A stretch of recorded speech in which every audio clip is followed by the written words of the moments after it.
As scary as this water level does seem, one must remember that this is approximately 3 feet lower than it was yesterday.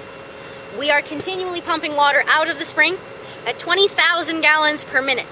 As the rain has subsided for more than 6 hours, over here you can see the cement walkway was submerged yesterday at approximately 6 p.m. Due to our pump system, it is now above water, and if we continue to run the pump system for the next 24 hours, we should have a clear spring by then, bearing that Mother Nature doesn't send us any more rain. Right here, you'll see the black pipe. Yesterday morning, that pipe was level to the top with water. As you can see, Vortex's water level is shrinking.